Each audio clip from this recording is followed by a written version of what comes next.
What is up, YouTube? It's your girl Rochelle and I am back with another video. Thank you guys for tuning in, liking, sharing, and subscribing. You guys are the bomb.com. Now in today's video, y'all, we are doing another mortgage payoff update video. It is week 2, October 2021, and let's see what progress we were able to make. Now, first off, you see a new addition to the family, okay? For probably close to 6 or 7 months, you've seen me updating. I'll still be updating my color chart because I just love to see it in, real time. But I've been just taking free notes, freehand notes over time, just like, okay, all of my history, home history, and all of that. Then I would flip over, and track all of my payments and how they're being broken down. And I just felt like I was losing motivation. And so, like I said in my recent IG post, if I'm feeling unmotivated, I gotta make a change. I gotta do something quick so we can stay motivated. So, boom, enters my home buying and mortgage payoff guide. I am so excited to share this with you guys. It's something that I've been wanting to do for a long time. Everyone who follows my mortgage journey, you guys know, I don't play about my numbers and I like to stay motivated. So I present my 12-month home buying plan. This is great for people who are thinking about buying their first home. They're saving for their first home, and maybe they just want to put it all in one place and organize it. This is also for those who have just purchased a home and maybe they are making regular payments already, but they want to speed up their payoff progress. Or maybe you are like me and you have been in your home for a long time, 10 plus years, and you're finally like, you know what? It's time to pay off this thing. Well, this is the guide for you. So this is going to help you become mortgage free and give you some tips and tricks and ways to get that done quicker. So I have inside a long list. I call it my to-do list. Let me see if I can bring you guys in a little closer. And what I have going on here are just some things that I think are very important to do in the planning phases of getting a home. Now, this of course will be a digital purchase from my website, RochelleAdamson.com. So if you are already inside of your home, you may not need this sheet. But if you are someone who's thinking about the whole, mortgage buying home buying process, these are things that you definitely want to consider. These are not things you have to do, must do, but they're things you should consider so you can say yay or nay. Like the current thing is, a lot of people don't feel comfortable putting 20% down on their homes right now, especially if they plan on just making it an investment property. And that is why I say to save at least 10% for an emergency fund, because no matter what emergency is going to happen, those emergencies aren't going to care if you are, buying the home to use yourself or if you're going to make it an investment property. So, you'll get my tips there. But say you have your own list. Maybe you are already doing the doggone thing and you don't need my help. I have a blank included for you so that you can adjust on the go. Then I have my home savings tracker.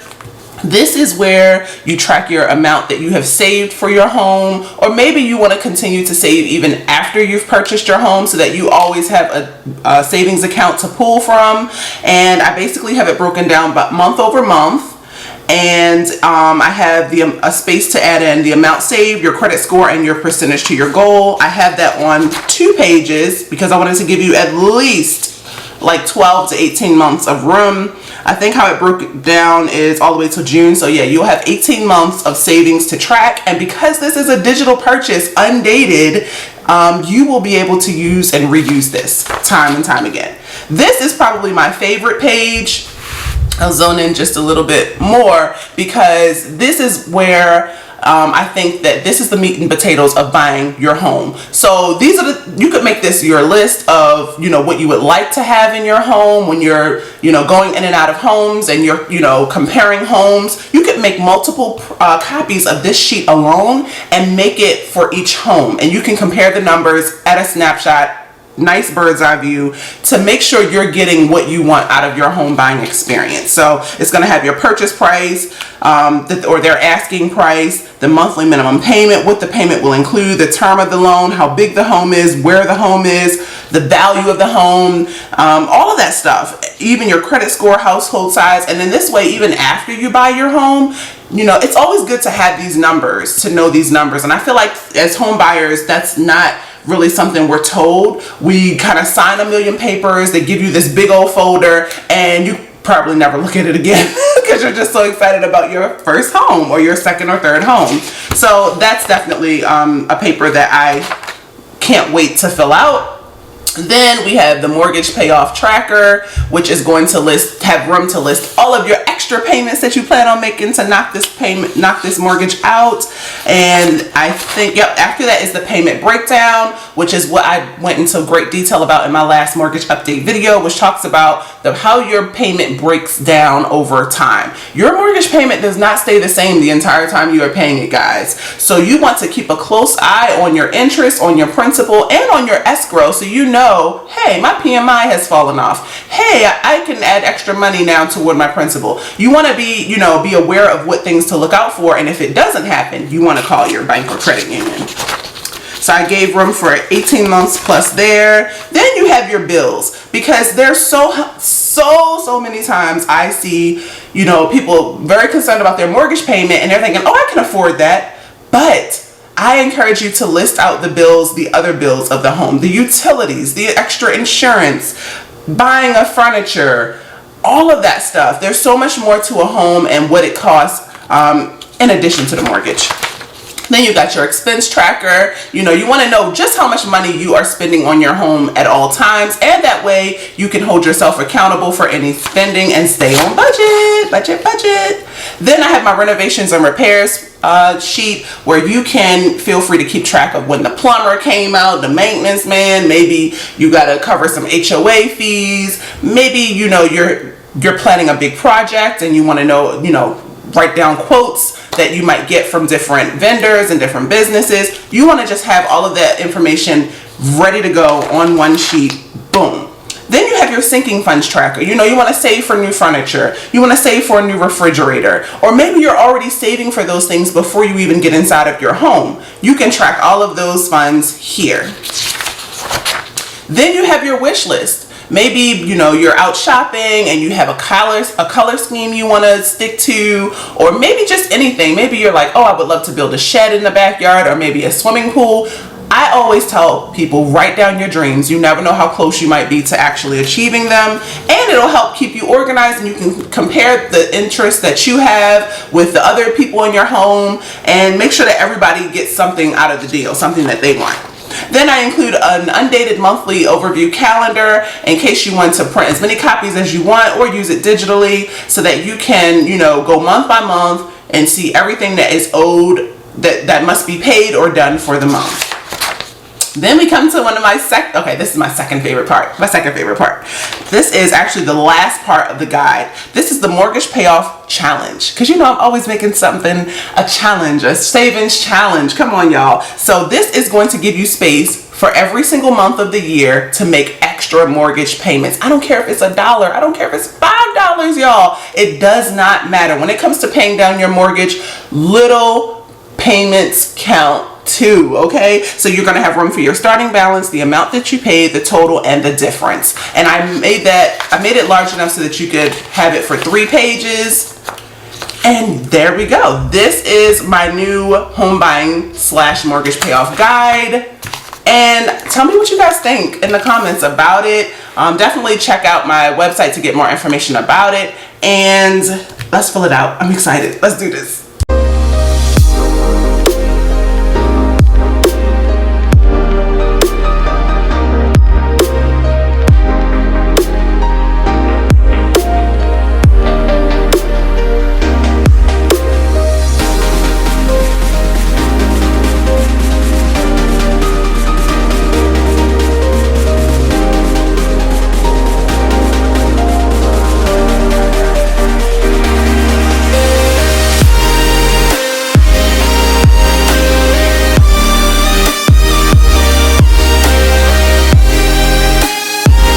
Okay, so I filled it all in. Let me show you what we've got. I did not fill in my to-do list yet. I do have one, but I didn't have it nearby, so I said I would work on that off camera later on. But I decided to use the home savings tracker to track our emergency fund. So I want to have money that I can pull from whenever there's something going on with the house. So we are starting with a balance of $516.86. This is money that we don't touch unless it's absolutely necessary. Our goal is to grow this to $10,000. And this is separate money from, routine maintenance and things like that, money that we spend on the house each month. So since I did not start adding to it till the month of October, I have it listed here. So we're all set. Maybe I will start sharing my credit score, but I don't even have that on me. But let's see what our percentage to our goal is. What percentage of 10,000 is 516.86? Okay, so we are 5% to our goal, guys. In fact, we are 5.16% to our goal. So that is why I love tracking my progress, because you might feel like $10,000 is so much money, it's so far away, but 5% in the bag. Next up are the home stats. These are numbers that I have shared with you guys before in previous videos, but I just went ahead and laid it all out so you can see it. And I'll probably add notes in between at a later time. But let's get to the good stuff. We are here for October week 2's update, and so let's get it done. So we ended last week with a balance of $14,578.79. With that amount, we're not going to have to worry about the minimum payment because that's already been made. But guys, we found an extra $100 in our budget to throw at the mortgage. And this is why I love weekly updates. So that brings our new balance down to $14,478.79. Yay! Okay, I'm really excited about that. So we hope to be able to make at least 2 more payments on the mortgage this month because we got 2 more weeks left, right? And so we should be able to reach the 13,000 mark, like 13,900 something at the very least. At the very least, I'm excited about that. Then I went ahead and listed our payment breakdown progress. I will add in October's probably by next week once I have the exact numbers. But you can really see how our principal has just been able to grow just in this calendar year. This is just since January 2021. So exciting times. And I have our current bills for the home listed here. The other thing I need to add on here is we now have a property manager. So property manager is paid quarterly, and we've already paid her for September. And this is all of our bills so far. We have the mortgage, the lawn care, pest control, and our property manager, because my goal is to always make sure that I achieve a profit from here on out. Probably starting in 2022, I will be able to see that profit. But for now, I only charge enough rent to cover the mortgage. And in the future, that will change. But for lawn care, that is on the property manager to take care of. Actually, I can cross off September. September was definitely taken care of. And we can put lines here because, well, I probably shouldn't have done that because I'm going to have to pay her again. Yeah, I probably shouldn't have done that. Let me leave it alone. But the property manager will take care of making sure that the lawn care is paid, lawn company is paid. And so I have not marked that off yet because she usually checks in with me about once or twice a month just to give me a report on how the house is going. Then I don't have any planned home expenses yet. I know that she's getting some quotes for us. And I will probably end up putting it under this page, the renovations and repairs. So I'll probably have an end of month update for that. Then I went ahead and plugged in my sinking fund. So like I said, we have our emergency fund for the home, which has $516.86. And we have our maintenance fund, which is the fund that the rental property manager has access to. And she can go ahead and make repairs on the home up to a certain amount. So she has access to that account. She can pay out what needs to be covered without contacting us. Once it gets above a certain amount, she does check in first.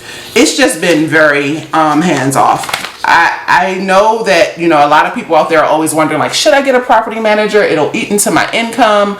And I share that same concern. But so far, especially with me living out of state, it's just better having somebody closer to your property so that they can make sure that the tenants have all their concerns addressed. She can be there for safety.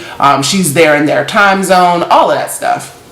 Now, this is my current wish list, and these are some of the quotes that she will start to fill in as she obtains them. I do want to get some things done to the property, and I want to make sure that I save for them. So one is the fence, window replacement, a new drop ceiling in one of the bedrooms, a screen door, and a front door. So over time, we'll save for those and get those done. I didn't fill in the calendar because I don't really feel like I need it, since this is not our main property. You know, this is our rental property. So for me at this time, it doesn't feel like I need it. I probably will use it once we are actively in the middle of a project. Like, this would have been great to have when we were doing our overhaul for the entire lower level, which was the kitchen / dining, the TV / laundry room, and the half bath. That would have been amazing, trying to keep all the contractors organized, the dates, times, and amounts, but it's okay. You know better, you do better. You fix it as you go. Now, the last part is the mortgage payoff challenge, which I have already filled in, guys. Woo! So you can see September's progress here. And then for October, you can see all the amounts that we already talked about. And I just love this because now I'm motivated to make more payments to fill up these boxes. Like, look at last month, y'all. We were able to make 5 payments on the mortgage. Like, that is just mwah, beautiful. So you can see that we were just like we said, we paid an extra $100 for week 2, October 2021, and that brought our final balance down to $14,478.79. Now, what that means is, let's do our amortization progress, because we know we made some, right? We're feeling a little confident. Okay, so we are on page 8 of 9 guys. We only have one more page left. All of these have been filled in.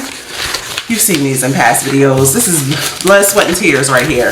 But okay, so for the month of October, we got the balance down to at least $14,478.79, which means we get to shave off one more line.